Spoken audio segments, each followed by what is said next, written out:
లో ఏమేం చేశాడు, రాజైన తర్వాత ఆయన జీవితాన్ని ఎలా కట్టుకున్నాడు అన్న విషయాన్ని మనము ధ్యానించుకుందాం. అలాగే మరికొన్ని విషయాలు రెండవ దినవృత్తాంతముల గ్రంథము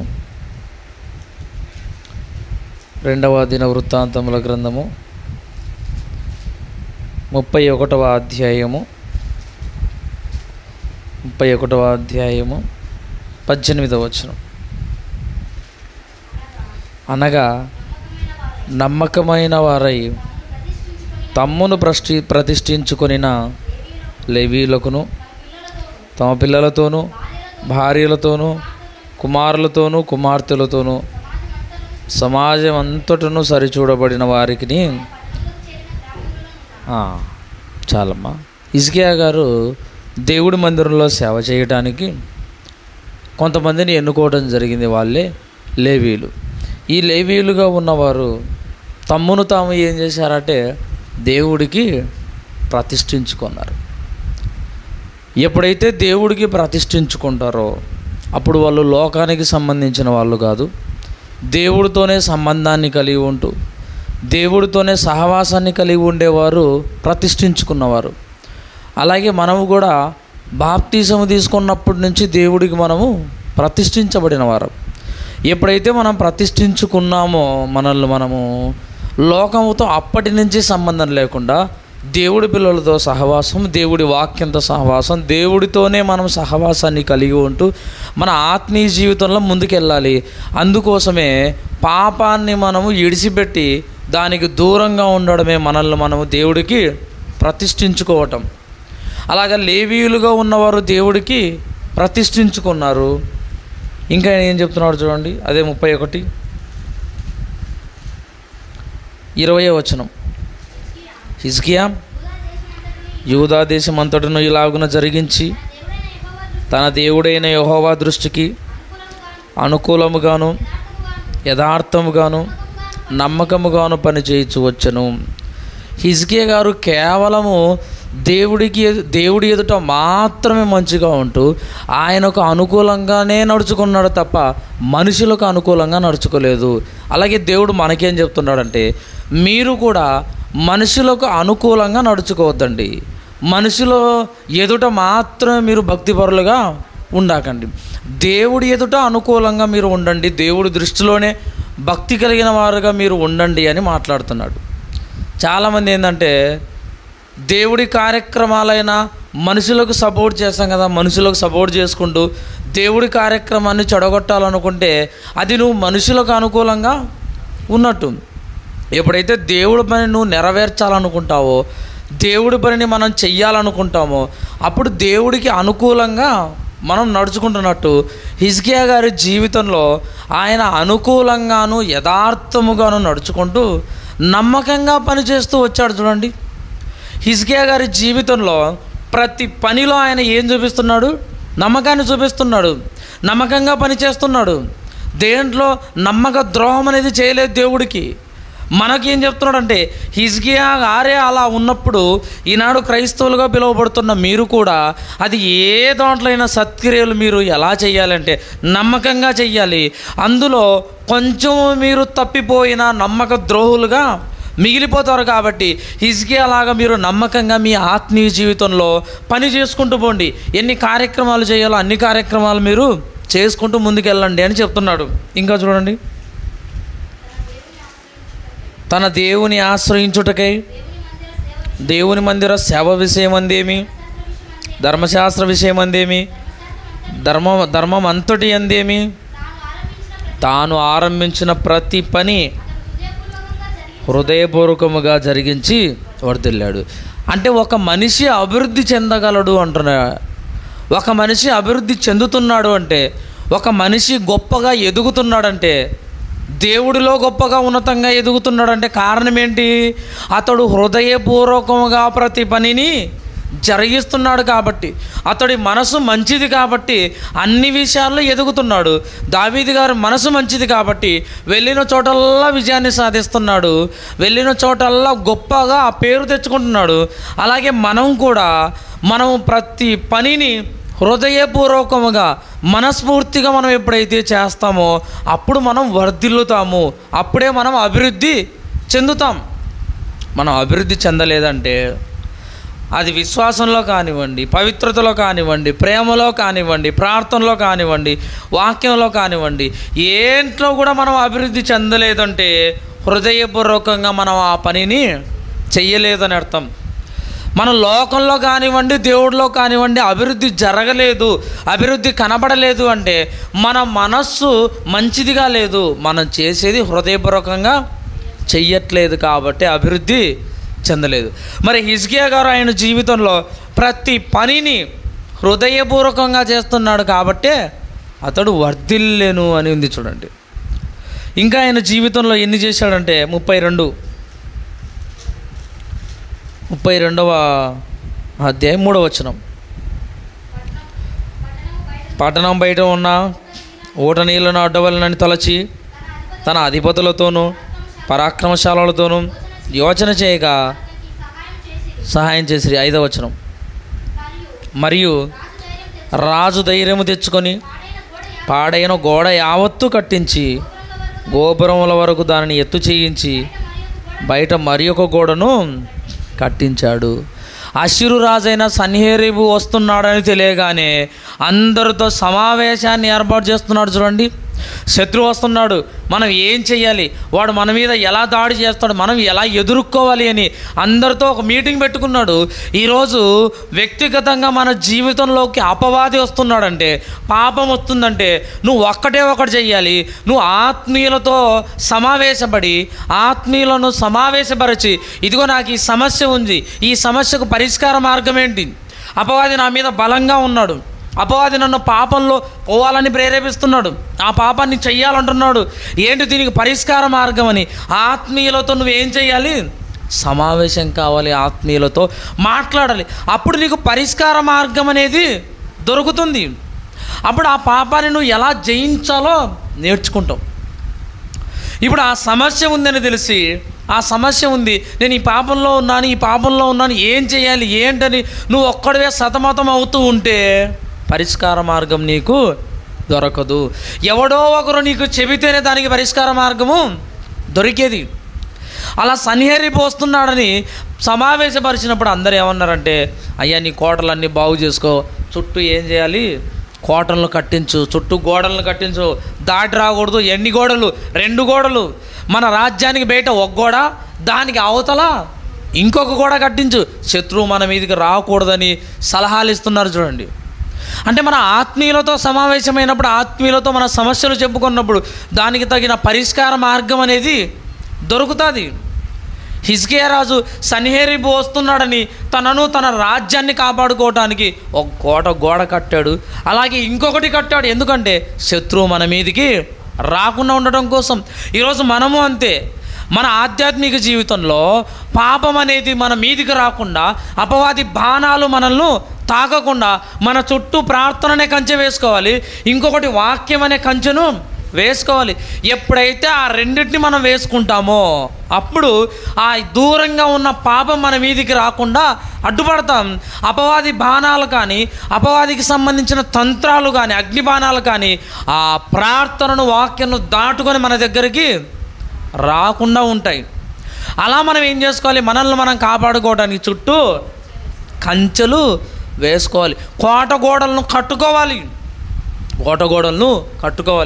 ఇంకా ఏం చేస్తాడంటే, ఒక కోట పడిపోయి ఉంటే, అది శిథిలావస్థలు ఉంటే ఆ కోటను ఏం చేస్తాడు, మరలా బాగు చేసి దాన్ని సిద్ధం చేస్తాడు. ప్రేమైన దేవుడు వాళ్ళ అంటే ఎన్ని చేస్తున్నాడో పనులు చూడండి ఈయన.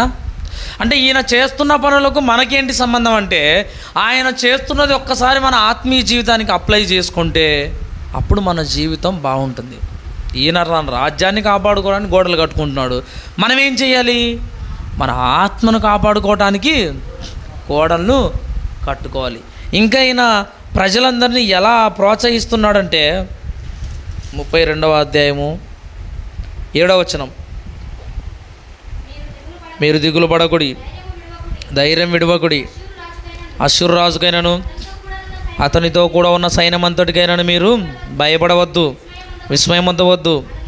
అతను కలిగి ఉన్న సహాయము కంటే మనకు కలదు.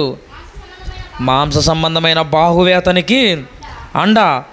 మనకు సహాయం చేయుటకు, మన యుద్ధంలోను జరిగించుటకు మన దేవుడైన యెహోవా మనకు తోడుగా ఉన్నాడని చెప్పగా జనులు యూదారాజైన హిజ్కియా చెప్పిన మాటలందు నమ్మిక ఉంచిరి. ఇదిగో ప్రజలారా, మీరందరూ భయపడద్దండి, ఆడికి వాడి సైన్యానికి మీరు జడియొద్దు, మీ ధైర్యాన్ని విడిచిపట్టుకోకండి. ఆనికంటే గొప్పవాడు మన దగ్గర ఉన్నాడు. ఆడు మాంస సంబంధమైన సైన్యాన్ని పెట్టుకొని వాడేం చేస్తున్నాడు? మాంస సంబంధమైన సైన్యాన్ని పెట్టుకొని ఆడు విర్రవీగుతున్నాడు. కానీ ఆడికంటే గొప్పవాడు ఎవరి దగ్గర ఉన్నాడు? గొప్పదైన బాహు ఎవరి దగ్గర ఉన్నాడు? మన దగ్గర ఉన్నాడు. సైన్యములకు అధిపతి అయిన దేవుడు ఉన్నాడు. కాబట్టి మీరు అస్సలు భయపడాకండి అనగానే అక్కడున్న వారందరూ ధైర్యాన్ని తెచ్చుకున్నారు. చూడండి, ధైర్యాన్ని తెచ్చుకున్నారు. మన ఆధ్యాత్మిక జీవితంలో ఎన్నో కష్టాలు, ఎన్నో ఇబ్బందులు, ఎన్నో శోధనలు, వేదనలు యోబు గారికి చుట్టుముట్టినట్టుగా చుట్టుముడతాయి. ఎన్నో అపవాది దగ్గర నుంచి శోధనలు, వేదనలు వచ్చాయి. తన స్నేహితుల దగ్గర నుంచి శోధనలు, వేదనలు వచ్చినా కూడా ఆయన ఒక్కటి నా దేవుడు ఉన్నాడు అన్న ధైర్యంతోనే ఉన్నాడు. మనము కూడా మన ఆధ్యాత్మిక జీవితంలో ఎన్ని కష్టాలు, ఇబ్బందులు, శోధనలు తల్లిదండ్రుల నుంచి వచ్చినా, స్నేహితుల నుంచి వచ్చినా, ఇంకొకరి నుంచి వచ్చినా, పొరుగువారి నుంచి వచ్చినా, ఆత్మీయుల నుంచే వచ్చినా, మనం ఒక్కటి వీళ్ళందరూ మాంస సంబంధమైన మాటలు కలిగిన వాళ్ళు, ధైర్యం కలిగిన వారు. నేనైతే ఆత్మ సంబంధమైన వీడికి తండ్రి అయిన దేవుడి సహాయాన్ని నేను కలిగిన వాడిని. దేవుడే నాకు తోడుగా ఉన్నాడు కాబట్టి నేను అస్సలు భయపడను అన్న ఆలోచనతో ముందుకెళ్ళాలి. అదే చెప్తున్నాడు ఇక్కడ. మీరు మాంస సంబంధమైన వాడే అంతగా ఉన్నప్పుడు అన్ని కలిగించింది ఎవరు? దేవుడు కదా. మనం ఎంత ధైర్యంగా ఉండాలో చూడండి అని ధైర్యాన్ని చెబుతున్నాడు. నాయకుడికి ఉండవలసిన లక్షణాలు హిజ్కియా గారిలో ఉన్నాయి. ప్రజలందరూ భయపడుతూ ఉన్నప్పుడు ఈయన భయపడలేదు. అమ్మో, అంతమంది సైన్యం వస్తున్నారు, వస్తే మనం ఏం చేస్తాం? ఏం చేయలేం, ఆయన దగ్గరికి మనము తల వంచి పోవాల్సిందే అని అనుకోలేదు. దేవుడి మీద ఎంత నమ్మకం పెట్టుకున్నాడు చూడండి. దేవుడున్నాడు, ప్రతిదానికి దేవుడున్నాడు. మనకు అంతే. అది లోకంలో వచ్చిన కష్టానికైనా, ఆత్మ సంబంధమైన కష్టానికైనా, లోకంలో ఉన్న వాళ్ళు పెట్టే బాధలకైనా, ఇంకొకరు పెట్టే బాధలకైనా మనం ఒకటి ఏ చిన్న కష్టమైనా ఒకటి అనుకోవాలి. నాకు దేవుడు తోడుగా ఉన్నాడు, అంతే. తోడుగా ఉన్నాడు. అది ఎంత కష్టమైనా, ఇదిగో పీకల దాకా మనం మునిగిపోయినా కూడా మనం ఒకటే నమ్మకంతో ఉండాలి. ఏంటి? దేవుడు తోడుగా ఉన్నాడు, దేవుడు నన్ను కాపాడతాడు. పీకల దాకా మునిగేంత వరకు దేవుడు మనల్ని పరీక్షిస్తూనే ఉంటాడు. నా మీద నమ్మకాన్ని వదిలేసుకుంటాడా, పెట్టుకుంటాడా అని.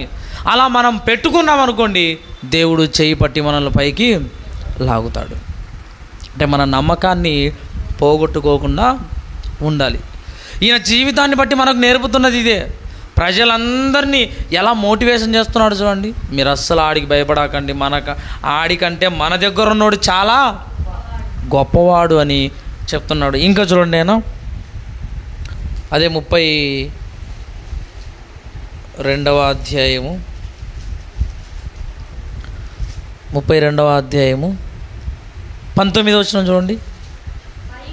మరియు వారు మనుషుల చేతి పని అయిన భూజనుల దేవతల మీద తాము పలికిన దూషణలను దేవుణ్ణే వాళ్ళు తిట్టినారు. సన్హెరీబు వాళ్ళ సైన్యాలంతా దేవుణ్ణే దూషించి మాట్లాడారు. కాబట్టి సన్హెరీబు ఏమైపోయాడంటే, ఒకనాడు తన విగ్రహం ముందర అలా మోకరి సాష్టాంగ నమస్కారం చేసినప్పుడు వాళ్ళ సొంత కొడుకే వచ్చి ఏం చేస్తాడు? తల నరికేసి చంపేస్తాడు. కారణం ఏంటి? దేవుణ్ణి దూషించాడు కాబట్టి, దేవుణ్ణి అనరాని మాటలు అన్నాడు కాబట్టి. ఎన్నో దేవతలు ఉన్నారు, వాళ్ళని ఓడించాను నేను, వాళ్ళ దేవతలు నన్ను ఎవ్వరు ఏమీ చేయలేదు. వాళ్ళ దేవతల మాత్రం నీ దేవుడు కూడా, నీ దేవుడు నన్ను ఏం చేస్తాడు? ఏమి చేయలేడు నీ దేవుడు అని దూషించి మాట్లాడాడు. చివరికి వాళ్ళ కడుపున పుట్టిన కొడుకులే తల నరికేసి చంపేశారు చూడండి. అంటే దేవుని పనికి ఎవడైనా అడ్డు పెడితే, దేవుణ్ణే ఎవరైనా ఎదిరిస్తే వాడి జీవితం ఏమైపోతుందంటే, ఇదిగో ఒక సన్హెరీబు లాగా తల నరికేయబడి నాశనానికి వెళ్ళిపోయేవాడిగా ఉంటాడు.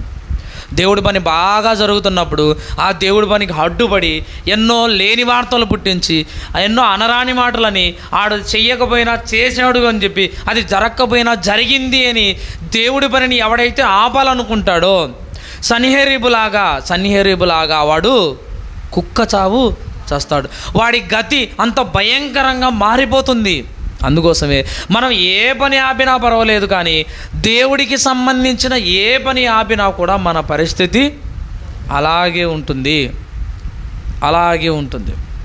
అందుకోసమే ఈ సన్హెరీబు జీవితాన్ని బట్టి, సన్హెరీబు చేసిన దాన్ని బట్టి, ఇదిగో సన్హెరీబు దేవుడి పనిని ఆపాలనుకున్నాడు, దేవుణ్ణే దూషించాడు. కాబట్టి మీరు కూడా అలా చేస్తే, అది క్రైస్తవులా, యూదులా, ఇంకొకరా వాళ్ళకు కూడా అలాంటి పరిస్థితి వస్తుంది అని చెప్తున్నాడు. హిజ్కియా గారు ఇన్ని కార్యక్రమాలు చేశారు, ఇంత గొప్పవాడిగా ఉన్నాడు. అయితే ఆయన జీవితంలో వచ్చిన ఒక పరిస్థితిని మనం చూస్తే, అది 2వ దినవృత్తాంతాల గ్రంథం 33వ అధ్యాయం 34వ అధ్యాయము 33వ అధ్యాయము 24 చూడండి. 32-24. ఆ దినములలో హిజ్కియా రోగి అయి మరణ దశలో ఉండెను. అతడు యెహోవాకు మొరపెట్టగా ఆయన అతనికి తన చిత్తమును తెలియపరిచి అతనికి సూచన ఒకటి దయచేసెను. రోగంతో ఉన్నాడు, చావు బ్రతుకుల మధ్య ఉన్నాడు. ప్రవక్త వచ్చాడు, నీ ఇంటిని చక్కబెట్టుకో అని చెప్పాడు. నీ ఇంటిని చక్కబెట్టుకో, నువ్వు చచ్చిపోతున్నావు అని చెప్తున్నాడు.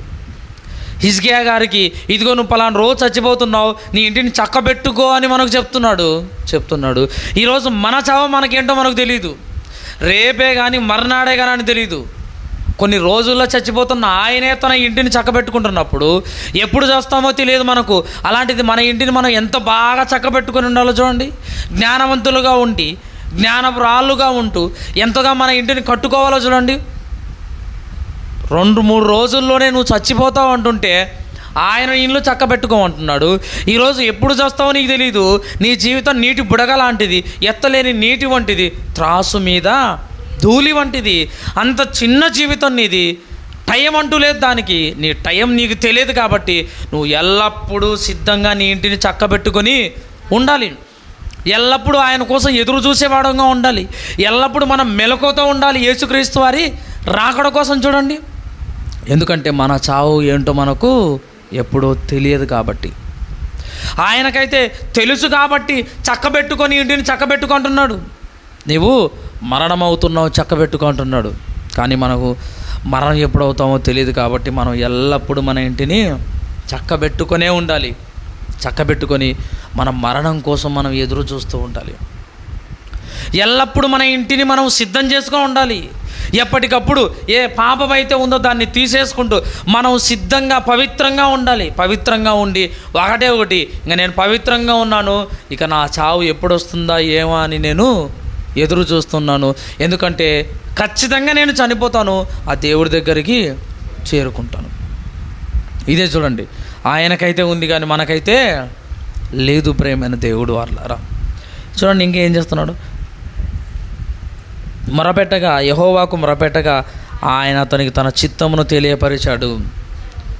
అయ్యా, నీ దగ్గర నేను ఎంతో గొప్పగా బ్రతుకాను, ఎంతో భక్తిగా బ్రతుకాను, నీకు తెలీదా? నా జీవితం ఎంతో గొప్పగా ఉందో ఒకసారి మీరు జ్ఞాపకం చేసుకోండి అని ఆయన ప్రార్థన చేసి ఆయుష్ని పెంచుకోవటానికి కొన్ని లక్షణాలన్నా ఉన్నాయి. మనలో ఏమున్నాయి చెప్పండి? ఒకవేళ 2-3 రోజులు నువ్వు చచ్చిపోతావురా అన్నప్పుడు ఏమని ప్రార్థన చేస్తాం దేవునికి మనం? అయ్యా, నేను ఇన్ని కార్యక్రమాలు చేశాను ప్రభా, ఇంతగా ప్రేమించాను ప్రభా, ఇదిగో ఇంతగా నీ కోసం కష్టపడ్డాను ప్రభా అని చెప్పడానికి ఏవైనా కొన్నన్నా మన దగ్గర ఉండాలి కదా, ఏవైనా ఉండాలి కదా. ఏవీ లేకుండా ఉంటే ఇంకా మనం ఏం చేయాలి? చచ్చిపోయి నరకాన్ని వెళ్ళిపోవాల్సిందే. ఆయన కన్నా చెప్పుకోవడానికి కొన్ని ఉన్నాయి. అడుగుతున్నాడు ఏడ్చి. మనం ఏడ్చి ఏమని అడుగుతాం దేవుణ్ణి? అయ్యా నాకు ఆయుష్ పెంచయ్యా అని అడగలేం. ఒకటే ఒకటి ఇదిగో ప్రభా, నీ చిత్తం అయితే ఇప్పుడు నేను బ్రతుకుతాను ప్రభా, ఈ 2-3 రోజులైనా నీ కోసం బ్రతుకుతాను, నాకు పరలోకాన్ని ఇవ్వు అని మనం ప్రార్థన చేయాలి తప్ప ఆయుష్ను మాత్రం పెంచుకోలేం. హిజ్కియా గారు పెంచుకున్నట్టుగా ఆయుష్ను మనం పెంచుకోలేం. ఆయుష్ను ఎప్పుడు పెంచుకోవాలి? హిజ్కియా గారు భూమి మీద ఉన్నప్పుడు ఒక 15 సంవత్సరాల ఆయుష్ను ఏడ్చి పెంచుకున్నాడు. నా పనులు ఇవి ఇలాంటివయ్యా, నేను ఇన్ని పనులు చేశానని. మనం ఏడ్చాలి. ఎక్కడ ఆయుష్ పెంచుకోవడానికి? పరలోకంలో ఆయుష్ను పెంచుకోవడానికి ఈ భూమి మీద మనం ఏం చేయాలి? ఏడ్చి పాపాన్ని చేయకుండా పరిశుద్ధంగా ఉంటూ ఇదిగో ఇన్ని చేశానయ్యా నీకోసం, ఇన్ని చేశానయ్యా అని ఏడ్చి పరలోకంలో మనం ఆయుష్ను పెంచుకోవాలి. దానికోసం ఏడ్చాలి, దానికోసం కష్టపడాలి. మరి ఇన్ని కార్యక్రమాలు చేశాడు, ఎన్నో గొప్ప కార్యక్రమాలు చేశాడు. మందిరాన్ని శుభ్రం చేశాడు, నమ్మకమైన వారిని పెట్టాడు, ఈయనకు మంచి ఆలోచనలు వస్తే ఆచరణలో పెట్టాడు, మోషే గారి ఆజ్ఞలు పాటించారు. సన్హెరీబును తన ప్రార్థన చేత వెళ్ళగొట్టాడు, తన మాటల చేత దేవుడి సహాయాన్ని పొందుకున్నాడు. మరి ఇన్ని తన ఆ ప్రార్థన చేత ఆయుష్నే పెంచుకున్నాడు. ఇన్ని కలిగిన వాడికి ఏమొచ్చేసిందంటే తన మనసులో గర్వం వచ్చేసింది. చూడండి, అయితే ఆ మనస్సున గర్వించి తనకు చేయబడిన మేలుకు తగినట్లుగా ప్రవర్తించనందున అతని మీదికి యూదా యెరూషలేముల వారి మీదికి బాగా కోపం వచ్చేసింది. చూడండి, హిజ్కియా గర్వపడుతున్నాడు. ఏంటికి ఇన్ని కార్యక్రమాలు చేశాను, నేను చాలా గొప్పని, ఒక అష్షూరు రాజుని తరిమి కొట్టాను, నా ఆయుష్నే పెంచుకున్నానని గర్వపడ్డాడు. ప్రేమైన దేవుడు వారలారా, మనిషికి ఏదొచ్చినా పర్వాలేదు, కానీ గర్వం వస్తే అస్సలు కనుక్కోలేం. నేను గర్వం వచ్చింది, ఈ గర్వంతో ఈ పని చేస్తున్నానన్న విషయం మనకు అర్థం కాదు. ఎదుటోళ్ళకి అర్థమవుతూ ఉంటుంది. ఎదుటోళ్ళు చెప్పినా కూడా నువ్వు మార్చుకోలేదంటే గర్వానికి, నాశనానికి ముందు గర్వం నడుస్తుంది. జాగ్రత్త. ఎదుటోళ్ళు చెప్పినప్పుడైనా ఆ పద్ధతిని నువ్వు మానుకోవాలి, ఇడిచిపెట్టాలి. గర్వం అన్నది చాలా చాలా భయంకరమైనది.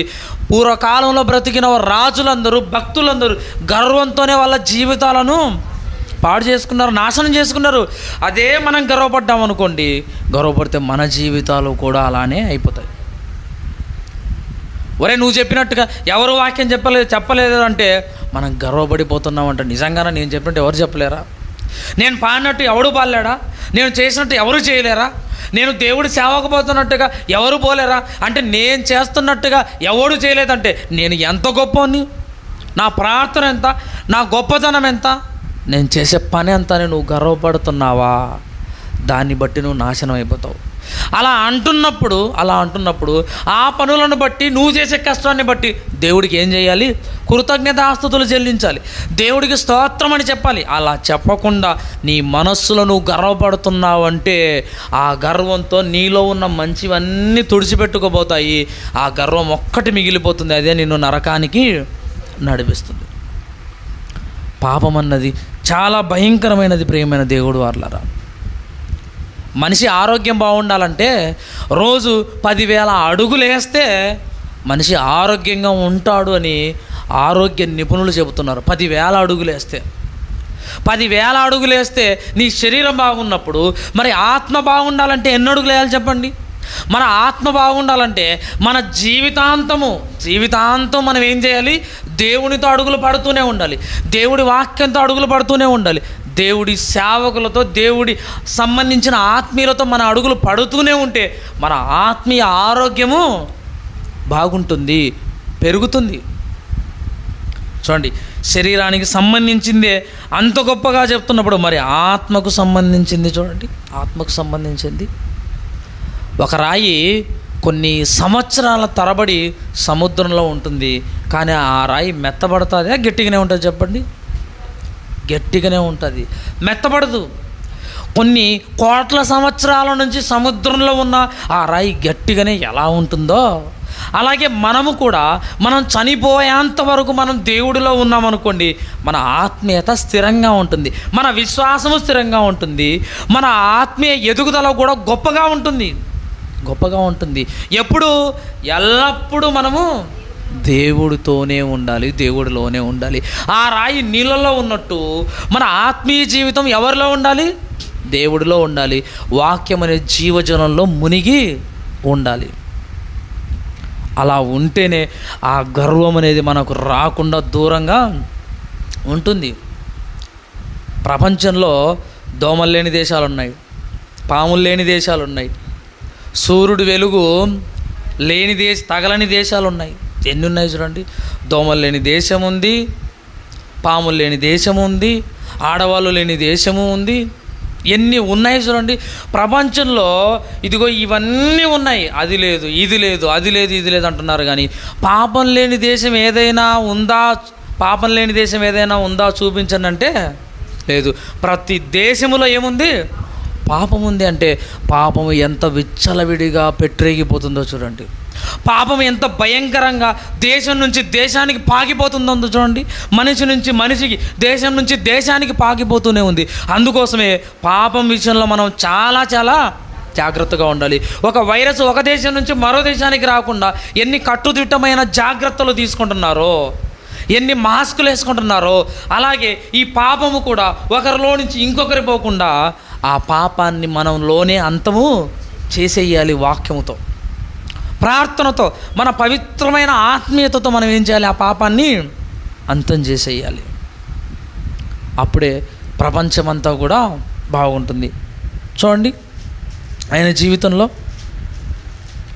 25 అయితే హిజ్కియా మనస్సును గర్వించి తనకు చేయబడిన మేలుకు తగినట్లుగా ప్రవర్తించినందున అతని మీదికి యూదా యెరూషలేము వారి మీదికి కోపము వచ్చింది. ఒరే హిజ్కియా, నీకు ఎందుకు ఇచ్చాను రాయిసు? నీకు మేలు ఎందుకు చేశాను? నా కోసం బతుకుతామని చేశాను నేను. నా కోసం బతకకుండా ఆయుష్ పెంచుకొని గర్వాన్ని తెప్పించుకొని నీ జీవితాన్ని పాడు చేసుకుంటావా అని కీడును రప్పిస్తున్నాడు. చూడండి, ఈరోజు మరణ పడకలో నుంచి బయటపడిన వాళ్ళు చాలామంది ఉన్నారు. యాక్సిడెంట్ నుంచి బయటపడిన వాళ్ళు ఉన్నారు. ఊపిరి తీసుకోలేక ఇబ్బంది పడుతూ ఆ ఊపిరి బాగా తీసుకునే దగ్గరికి వాళ్ళు వచ్చే వాళ్ళు ఉన్నారు. అయితే బాగుపడిన తర్వాత దేవుడు నన్ను ఎందుకు బయటపడేశాడు? దేవుడు నన్ను ఎందుకు చావు బ్రతుకుల నుంచి కాపాడాడు? ఆయన కోసం బతకడానికే కదా, మంచిగా ఉండటానికే కోసమే కదా అన్న విషయాన్ని మరచిపోయి విచ్చలవిడిగా పాపం చేసుకుంటూ బ్రతుకుతున్న వాళ్ళు హిజ్కియాలాగా చాలామంది ఉన్నారు. హిజ్కియాలాగా కోకలలుగా ఉన్నారు. ప్రేమైన దేవుడు వాళ్ళారా, తనకు చేయబడిన మేలుకు తగినట్టుగా హిజ్కియా ప్రవర్తించలేదు. చూడండి, గర్వంతో పెట్టిరేగిపోయాడు. ఒక ఆయనకు ఒక దోమ కుట్టితే చాలా అరుదుగా వచ్చే రోగం అది. 2019 సంవత్సరంలో కుడితే 2024లో చచ్చిపోయాడు ఆయన. అన్ని రోజులు అన్ని సంవత్సరాలు ఆయన బెడ్ పైనే ఉన్నాడు. ఒక దోమ కుడితే 2019 సంవత్సరంలో ఆయన కుడితే 24లో చచ్చిపోయాడు. అంటే దోమకాటు ఎంత భయంకరమైందో చూడండి. 2019లో కుడితే దోమ, 2024లో చచ్చిపోయాడు. అంటే దోమ కుడితే ఎన్ని సంవత్సరాలు బెడ్ మీద ఉన్నాడు చూడండి. అదే ఈరోజు మనకు ఆ శరీర కార్యాలు అనేవి మనం కుట్టాయి అనుకోండి, ఈర్ష్య కొట్టింది అనుకోండి, ఈర్ష్య అనే దోమ కొట్టింది అనుకోండి, వ్యభిచారం అనే దోమ కొట్టింది అనుకోండి, చెడ్డ చూపులని దోమ కొట్టింది అనుకోండి, చెడ్డ ఆలోచనలని దోమలు కొట్టాయి అనుకోండి, మనం ఇక బెడ్ పైన ఉండము, 6 అడుగుల గోతిలోనికి వెళ్ళిపోతాం. ప్రేమైన దేవుడు వాళ్ళారా, దానికి సరైనటువంటి వైద్యాన్ని మనము తీసుకోవాలి. ఎప్పుడైతే ఆ లక్షణాలు కనబడ్డాయో వెంటనే దానికి సంబంధించిన వైద్యాన్ని మనము, ఆత్మీయ వైద్యాన్ని తీసుకొని ఆ రోగాన్ని పోగొట్టుకోవాలి. లేకపోతే ఈయన ఉన్నట్టుగా 4-5 సంవత్సరాలు బెడ్ పైనే ఉండి ఆ తర్వాత చచ్చిపోయే పరిస్థితి. మన జీవితం కూడా అంతే. మన జీవితం కూడా అవి కుట్టాయని మనకు తెలీదు. ఆ రోగంతో బాధపడుతూ ఉంటాం. అనుకోకుండా మన మీదికి ప్రమాదం వచ్చినప్పుడు మనము అలాగే భూగర్భంలోనికి వెళ్ళిపోతాం. చూడండి, దోమ కుడితేనే 4-5 సంవత్సరాలు బెడ్ పైన ఉండి చచ్చిపోయాడంటే, ఈరోజు పాపం అనే దోమ కుడితే ఇంకా మనం ఎన్ని రోజులు ఉండాలో చూడండి. ఎన్ని రోజులు మనం ఉండిపోయి మన జీవితాలను పాడు చేసుకోవాలో చూడండి. ఆ తర్వాత ఇంత భయంకరంగా జరిగినప్పుడు చివరిగా చూడండి, ఆయన హిజ్కియా హృదయ గర్వము విడిచి తానును యెరూషలేము కాపురస్తులను తామును తగ్గించుకొనిరి కనుక హిజ్కియా దినములలో యెహోవా కోపము జనుల మీదికి రాలేదు. చూడండి, రాలేదు. హృదయ గర్వమును బట్టే ఇన్ని కష్టాలు వచ్చాయి, ఇన్ని ఇబ్బందులు వచ్చాయి. అమ్మో, నేను హృదయంలో గర్వాన్ని పెట్టుకున్నాను, దాన్ని తీసేసుకుంటానని తాను తగ్గించుకున్నారు. ప్రేమైన దేవుడు వాళ్ళారా, మనలో కూడా పాపం ఉందని మనం తెలుసుకున్నప్పుడు, మనలో కూడా దుర్మార్గం ఉందని మనకు తెలుసుకున్నప్పుడు, క్రూరత్వం ఉంది అని మనం తెలుసుకున్నప్పుడు వెంటనే ఏం చేయాలి? తగ్గింపు స్వభావాన్ని కలిగి దేవుడి దగ్గరకు వచ్చి మొరపెట్టుకోవాలి. దేవుణ్ణి అడగాలి, ప్రభా ఇదిగో ఈ తప్పు నాలో ఉంది ప్రభా, ఈ తప్పు వల్లనే నేను ఇలాంటి పని చేశాను, ఇదిగో ఈ చూపు వల్లనే ఇలాంటి పని చేశాను ప్రభా, దయతో నన్ను క్షమించండి, ఇక మీదట చేయకుండా జాగ్రత్తగా ఉంటానని నిన్ను నీవు తగ్గించుకొని దేవుడి దగ్గర సమాధానపడాలి. అప్పుడు దేవుడు మనల్ని గొప్ప చేస్తాడు. హిజ్కియా గారి జీవితం అలాగే. దేవుడు గొప్ప చేశాడు హిజ్కియా గారిని, అతని దినాల్లో కీడు రాకుండా కాపాడాడు. ఇంత గొప్పగా ఉన్నాడు కాబట్టేనండి 32వ వచనం చూడండి. హిజ్కియా చేసిన ఇతర కార్యములను గూర్చియు అతడు చూపిన భక్తిని గూర్చియు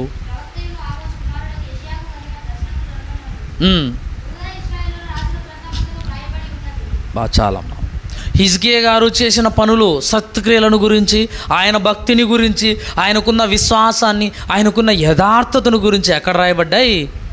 గ్రంథాలలో రాయబడ్డాయి. చూడండి, గ్రంథాలలో. ఈరోజు నువ్వు చేసిన నీ భక్తి గురించి, నా భక్తి గురించి, నువ్వు చూపిన ప్రేమను గురించి, నేను చూపిన ప్రేమను గురించి, నువ్వు చూసిన విశ్వాసాన్ని గురించి, నేను చూపిన విశ్వాసాన్ని గురించి ఈ లోకంలో ఉన్న పుస్తకాల్లో కాదు రాయబడాల్సింది, పరలోకమందున్న జీవ గ్రంథంలో, నాశనం లేని ఆ గ్రంథంలో మన పేర్లు రాయబడాలి. ఆ పేరు పక్కన మన భక్తి గురించి, మన విశ్వాసాన్ని గురించి, మన ప్రేమను గురించి రాయబడాలి. నాశనమయ్యే ఈ పుస్తకాల్లో వద్దు మన పేర్లు, ఆ పుస్తకాల్లో రాయబడేందుకు మనము ప్రయాసపడాలి. చూడండి, హిజ్కియా గారు ఆయన జీవితంలో ఎంత గొప్పగా ఆయన జీవించాడో, ఆయనను బట్టి మనం ఎన్ని లక్షణాలు నేర్చుకోవాలి. అంత గొప్పగా ఆయన బతికాడు. నమ్మకమైన వారిని నియమించాడు, ఆయన నమ్మకంగా పనిచేశాడు, దేవుడికి అనుకూలంగా ఉన్నాడు, యథార్థవంతుడిగా బతికాడు, తమను తాము లేవీలు ప్రతిష్ఠించుకునేటట్టుగా చేశాడు. శత్రువు వచ్చినప్పుడు ఆ శత్రువుకి ఏం చేశాడు? రక్షించుకోవటానికి కోట గోడలు కట్టాడు. ఎక్కడ ప్రజలు బలహీన పడిపోతారేమోనని ఏం చేశాడు? వాళ్ళను బలపరిచాడు. దేవుడి పని అడ్డుగా ఉన్నవాడి జీవితం ఎలా ఉంటుందో మనకు తెలియజేశాడు. సన్హెరీబు తల నరికేసినట్టుగా. రోగం వచ్చినప్పుడు, అయ్యా నేను ఇంత చేశానయ్యా అని ధైర్యంగా ఆయుష్ను పెంచుకున్నాడు. ఒరే, నీకు ఆయుష్ పెంచితే నువ్వు హృదయంలో గర్వాన్ని పెట్టుకొని నాశనం అయిపోతావా అని ఆ గర్వాన్ని అణిచేశాడు. అది తెలుసుకున్న ఆయన తగ్గింపు కలిగి జీవించాడు. హిజ్కియా గారి జీవితంలాగా మన జీవితాలు కూడా అలా గొప్పగా ఉండాలి. దేవుడు తన వాక్యాన్ని దీవించును గాక. అందరూ మోకరించండి.